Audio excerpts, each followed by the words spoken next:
Pamela Tom, director of Tyrus. Come on up.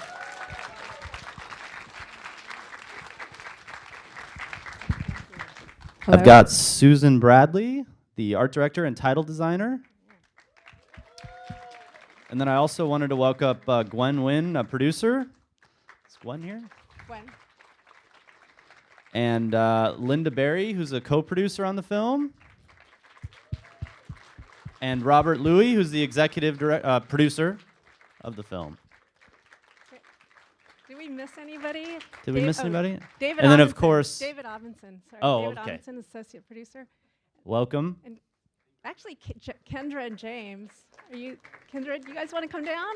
And then if we could just have a round of applause for Mr. Tyrus Wong right there. Thank you so much. What a movie.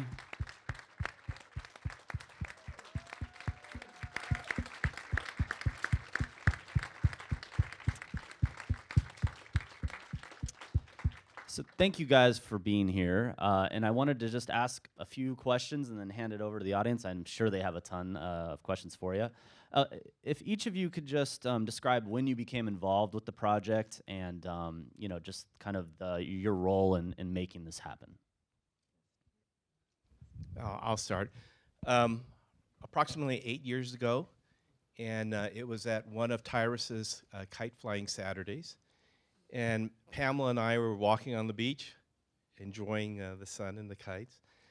And she was telling me about this project that she wanted to do. And I could see that she had a passion for it. And it was a great story. And I said, you know what? We need to do something together. So that was the start. Thank you. I first met Tyrus, I believe it was in, I can't even remember, 97, I think, 98.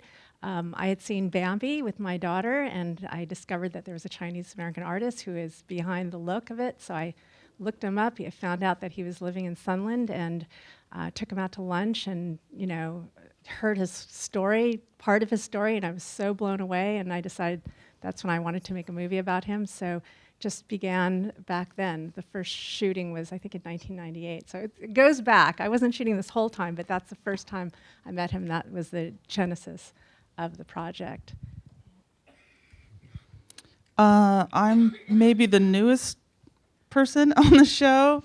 I first had a conversation with Pamela. I remember it very well because usually when you talk about a project that's coming, or you talk to the filmmaker for the first time, you kind of get a sense of the project, and then you're like, oh, we'll talk later. Well, we were on the phone for about 2 hours the first time we talked, and we totally bonded, and there was so much art in this film, and so many ideas, and I felt that it just needed a really great. It needed a look to reflect all the amazing Tyrus Wong work, and to really reflect that spirit. So we worked like 24/7 for months, the last several months up until this week. I just want to say Susan designed the incredible title sequence at the beginning of the film and the end credits. And a lot of stuff in between, all the IDs and everything. She really pulled it together visually for the film, and I just can't thank her enough. So. Well, I think I've known Pam for a very long time. Actually, I think I knew Pam before she knew me, because we both went to Brown University together. So I saw Pam from afar. She was like one of the very cool upperclassmen, and she was wearing a leather jacket. She hates when I mention a leather jacket. But anyway, so then we happened to meet on a documentary that aired on ABC, and it was called The Story of Mothers and Daughters. And that's where Pam and I officially met.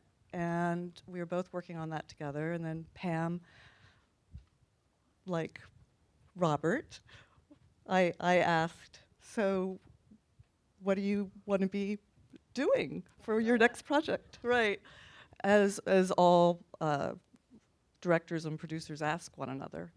This was back in 97, 98, and Pam began telling me about Tyrus, and I said, well, let's do this. Let's make this together. So we ended up going through a journey of talking with Tyrus and Kim and getting permission to tell the story, and embarked on a long journey trying to make the movie.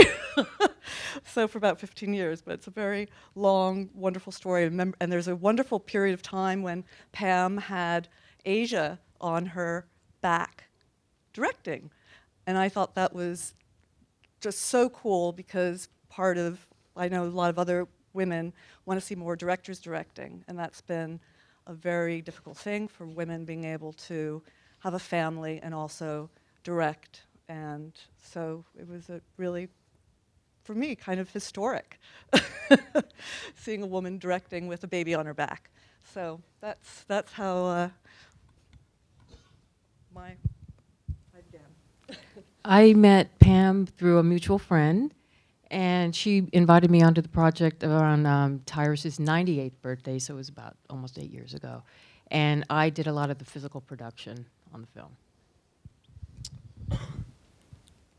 My involvement in this project was roughly analogous to Tyrus's own involvement with the Walt Disney Company. I was only really involved for a fairly brief time in 2008, but during that time, during like a couple of weeks when I was working full-time, I discovered the footage of him painting at the beginning, and this stash of his and other artists stashed in a broom closet in Santa Monica High School. And it was the first real work I'd done. I'd been wanting to do film for years, exposed to art, and a high school friend of Gwen's is a friend of my family's, so she got me connected, and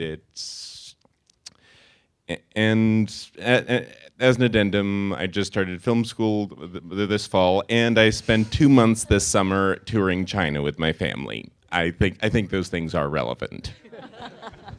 This movie has so many layers to it. Do you want to talk a little bit about just the research that you guys did that complemented your interviews with Tyrus, and just kind of so many avenues of just parallels with American history and the 20th century and the Asian American experience? And this movie is just so dense with details, and it's so efficient though with how it communicates those details to the audience. Yeah, I mean, as you can see, there was tremendous amount of research, and also just trying to find, 90 plus odd years of artwork, because a lot of the early work wasn't readily available. So just, God, I don't even know where to begin, but it was a real learning experience for me to learn about the WPA art program and, his work at Disney. I didn't really know that much about animation or production illustration. I mean, so it was this incredible education for me as well. But that's part of why it took so long, just finding those photographs, tracking down the art, tracking down footage and photographs of where do you find a photograph of Chenard, so it was just such a treasure hunt to find all these pieces. So, we had a pretty solid research team to help, just track all this material down. So, I don't know, it just took a long time. So, anybody else want to comment? Yeah, do you have, somebody have Sure. a question? Yeah.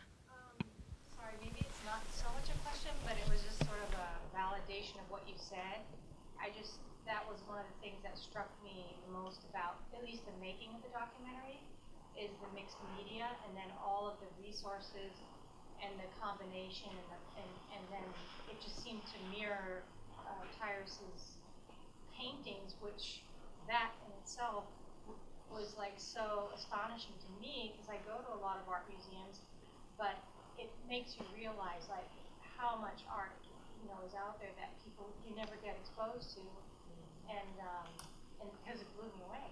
Yeah.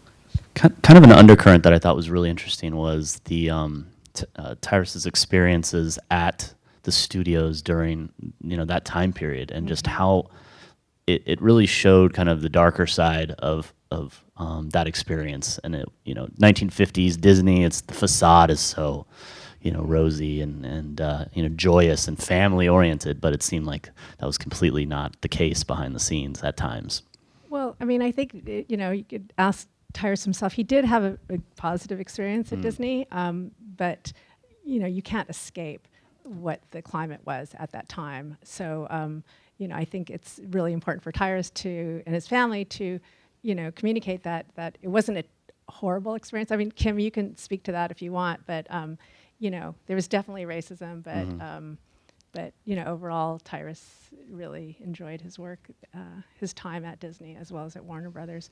With such a huge body of work, is there a catalog of where his work is? It seems so scattered. Yeah, the Walt Disney Family Museum exhibition that's featured in the film created a catalog based on that art exhibition, and it's called Yeah, and you can buy it on Amazon or at the Walt Disney Family Museum, and it's a catalog of all his work. I mean, not all his work. There's work in the film that is not in that book, and vice versa. But it's a beautiful coffee table book, and I really recommend it if you want to, just have a collection of his art that is really nicely laid out and organized around his different eras and genres, mediums. Yes, right there. Or something like Yeah, that great. a couple of years Thank back, you. and I just want to congratulate you. I mean, that was such an inspirational movie. I mean, totally. And I have a lot of my brush art friends from San Diego here attending to watch. So thank you so much, Tyrus. Thank you for your donation. Oh my God. Thank you. This was independently produced, so we could not have made it without individuals like you and foundations, and it was all grants and donors, individual donors. So thank you so much. I'm glad you're here. Because obviously it's been a long journey about what kind of challenges, perhaps, other than the research and the body of work, I mean, financially or whatever kind of roadblocks you might have met as a filmmaker trying to put something so special out. Yeah. Well, as you know, film is such an expensive medium, or maybe you don't know that, but it is. It's so expensive. And, when I first started making this film, really outside of some hardcore Disney fans and the Chinese American community, people weren't really aware of who Tyrus was, like on a national level. And so the larger grants really are looking for national stories. And it was like their perception was like, oh, well, it's not a national story, it's more of a regional story. And I was like, oh, you don't understand. He's had such a great impact on American culture. But it was just really hard to, get that kind of funding. So I had to turn to the Chinese American community, the animation community, and then later. But as the film started coming together and I was able to show more, and then more funders came in, people started, and he started getting recognized more by, Disney. The funding, it got a little easier, and now I think people realize, like we're talking now with American Masters, that there's a good chance it's going to be on a national PBS show. So keep our fingers crossed. And I think they recognize this is a national story, and his story deserves to be told on a national, if not international scale. So. Yes. How did you get Lisa C. involved? Lisa C. is a really good friend of the family's. Her grandfather was one of Tyrus's closest friends. So she's, I just met her through the family, and she wrote a book on Gold Mountain, and there was a chapter in there about Tyrus. So she knows quite a bit about Tyrus, and she's so well-spoken, and she knows the history of Los Angeles Chinese American community and Tyrus's story so well that I thought she was kind of the narrator. Yeah. She added a lot to the movie. Oh, great. I'll let her know. Thank you. Thank you. Yes. Yes. Oh, hi. What was your favorite part of making this movie and working with Tyrus? Being with Tyrus, getting to follow him around, having that liberty or whatever to just call him up and say, I need to film this, and, can I come over? And, it was just, it's been such a joy getting to know Tyrus, and that really is it. And then putting it all together in the edit room has been really exciting, just piecing it together into a story. Congratulations. Thank It was you. fantastic. Thank you so much. Any other questions? Yeah, right there. Yep. Pam, I just wanted to ask you, because you and I have been through the trenches in terms of making films. Did Tyrus's example as an artist inspire you as a filmmaker? Absolutely. Well, I thought, well, God, if he could do it in the 30s, right? I could do it in the whatever 19 somethings. So it just so happened that my first job out of film school was at Disney. As I got a writing fellowship there, and shortly after that is when I learned about Tyrus, and I was just like, oh my God, he's my role model, And the fact that he overcame so many challenges and so much adversity, I just thought, I have nothing to, I could do it, I could do this. So he was such an inspiration. And, I just wanted people to know that Chinese males, who are often depicted in such, comical, one-dimensional ways, that this is a man who's funny, he's talented, he's sexy, and he had this beautiful romance with his wife. He's so multidimensional, and I really wanted to, upend the stereotypes of Asian males. Is he blushing? I always call him, he's my leading man. So anyway, yeah, I just, it was just a mission of mine to tell a story and, break the stereotypes of Asians, Asian men, what have you. I hope I did that, but it's because of Tyrus' story. Right. Thank you. I think we have time for one more question. Anybody? Yes.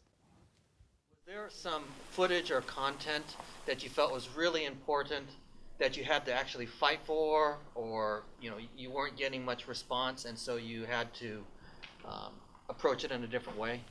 Are you talking about like getting material from Tyrus or? No, not from Tyrus, oh. but from any of the other studios or vendors or businesses?